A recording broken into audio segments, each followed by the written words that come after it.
Now, a lot of people say, well, what's your background? What's your deal? Well, my background is that I'm a minister. Now, if you're not much of a churchgoer, don't let that make you nervous.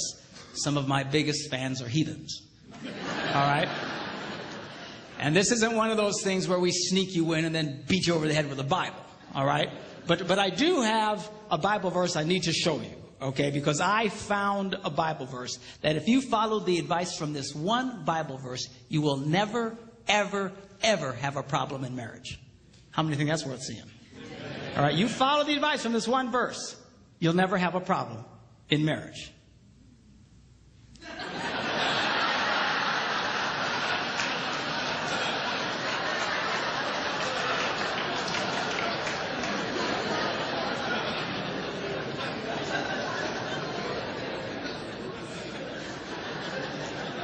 It says it's good for a man not to marry.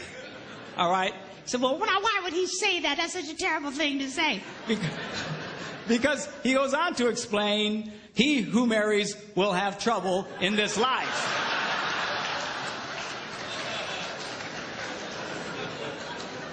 You know, people come up to me, Pastor Mark, something's wrong. I say, what is it? We got trouble in our marriage. I go, no, that's about right. Hey, there ain't nothing wrong. That's pretty normal. Now, you don't hear these verses read at weddings very often. Kind of downplay that. You know. You don't see those on Hallmark cards. You don't see them on cakes with pretty calligraphy. He who marries will have trouble. But it's too late for you. You know,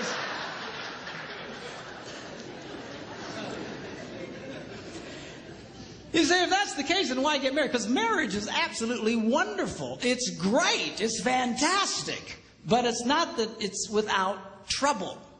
All right? And I want to show one other verse to you. Now, you don't have the deep theological training that I have, so you might have a hard time understanding this verse. But I'll try and explain it to you. This is found in Proverbs. And it goes like this. Where no oxen are, the manger is clean.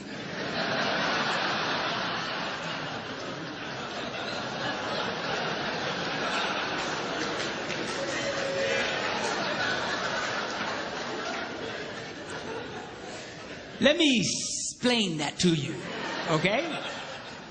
What does that mean? What it means, if you're going to have an ox, you're going to have ox poo, all right?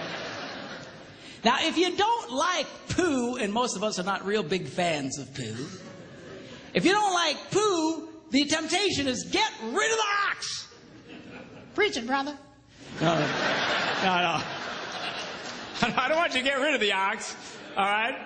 You know, so well, why would you keep the ox around? Because he goes to the second half of the verse, it says, because much increase comes by the strength of the ox. Well, now there's the catch-22. On the one hand, we all love the benefit of the ox, but nobody likes the poo. And what he's trying to tell us here is you cannot have one without the other. There is no such thing as a poo-free marriage. It just doesn't exist. Unless you shoot the ox, okay? But that leads to other problems. So this weekend is not about attaining a state of perfection in your life. All right? It's about getting a proper positive to poo ratio in your life.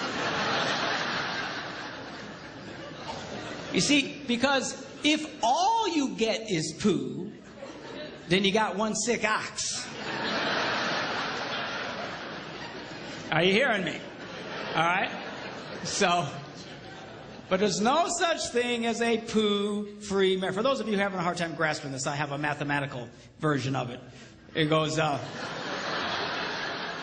ox equals poo over positive. Some say positive over poo. But anyway, it's the ratio that we want to get.